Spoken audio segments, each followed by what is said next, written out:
Hey everybody.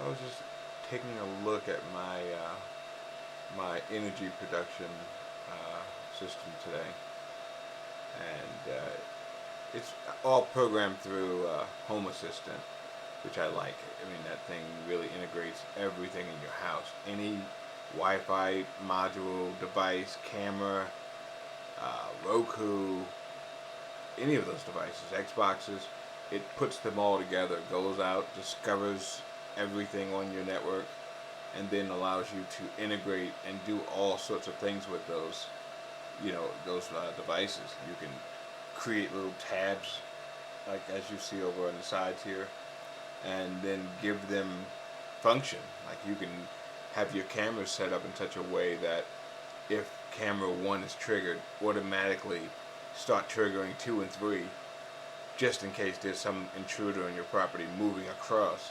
The camera will not miss them. So, things like that, just a lot of home automation.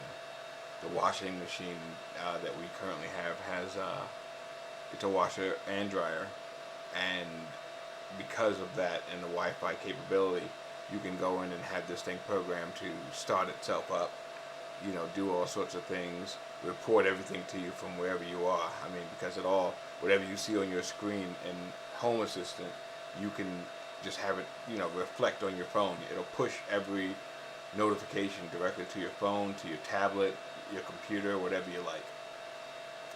But anyway, back to this energy production system.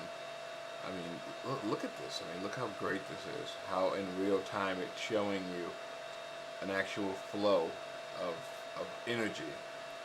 What's coming from solar, which is actually none at this point, for the most part. Just residual, because it's dark here. This is how much of a load we had today, and this is what the battery is doing. As you can see here, I am 99% self-sufficient as far as power production goes, meaning basically 99% of my power comes from me capturing and then consuming it. It's not like I require much from the grid at all. As you can see, just today, I consumed from the grid 0.3 kilowatt hours. I mean, not even a kilowatt hour, just 0.3. And this will reset at midnight. So at midnight, this goes back to 0, and it starts to count again. And every day, it gives you at a glance view of what you've done, as far as production is concerned, what you've done as far as, heavy usage at some areas.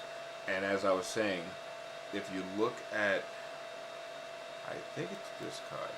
No, that's just this is what one of these cards looks like as far as different sensors that you can assign to things. So you can do all sorts of stuff with this. You can have this and drag it and put it on into any particular screen that you design and make it look any way you want it, like this. Same as the other one, except bigger. And I had these 2 entries here for my, I have a Neurio power meter that hooks into your electrical panel box, your circuit breaker box, and then it will monitor circuits and tell you when loads come on, when loads go off, how much of a load they're pulling. They can alert you and say, look, 2500 watt load just turned on, and then you can now in real time see how that affects things, if you need to make some changes to it, if you need to get a more efficient unit, there's lots of things that the information tells you, so it's pretty cool. Let's see. This is showing right now that we have a 2.3 kilowatt load. That's 2,300 watts of power being used and taken out of the battery as we speak. No solar is coming in right now. If we go to my actual solar software, which is Solar Assistant, we can also confirm that there is a 2200 watt load running, 2238. There is no solar. We're taking 2342 out of the battery as we speak. Nothing from the grid is happening. We do have a grid presence going into the system, but I don't need it. And if I do need it, it will engage it and take what it needs to run loads, to charge batteries, whatever I need, for the inverter systems that are online right now. You can see the power production for today. This yellow represents solar energy collected. This blue indicates how your loads are running. My loads average anywhere from 3 kilowatts or 3,000 watts into the 4,000 range right through here. This is kind of where we live. But you can see here that the solar production is pretty good at one point today, well over 10,000 watts or 10 kilowatts. I've had this thing go up. I mean, it wasn't that great of a day today, but I've had this thing go up as high as 13 and a half, 14 kilowatts, 14,000 watts of production. So it's very good. I also worked on a system today for, as you can see from this time frame,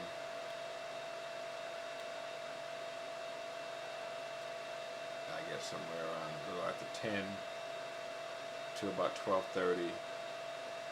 So you can see production was cut up until the point that I finished my maintenance, and then things went back to full output.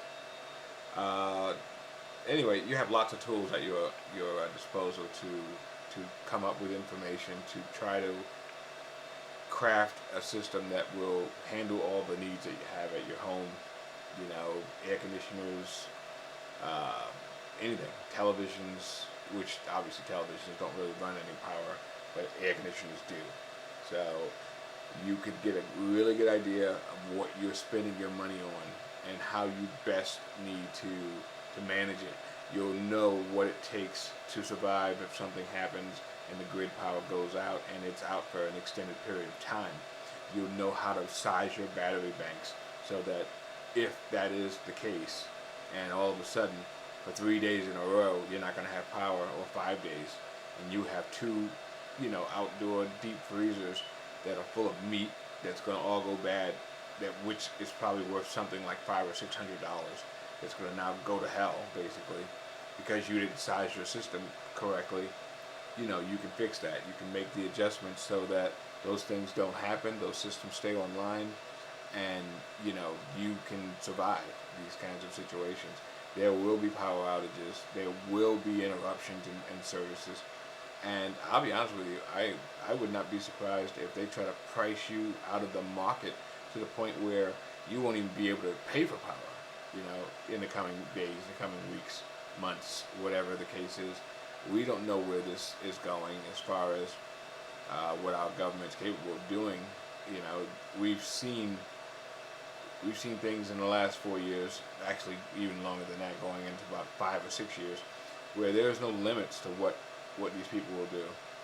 So you really need to be very careful in how you plan, and you need to make sure that you cover yourself and your family, and make sure that everybody is not living in the dark. But anyway, just some words of wisdom, and making sure that you guys stay awake and prepare for these kinds of contingencies, because you just don't really know what can happen, and when it happens, it's going to happen fast. So don't think that the day after you can figure it out. It's already too late at that point.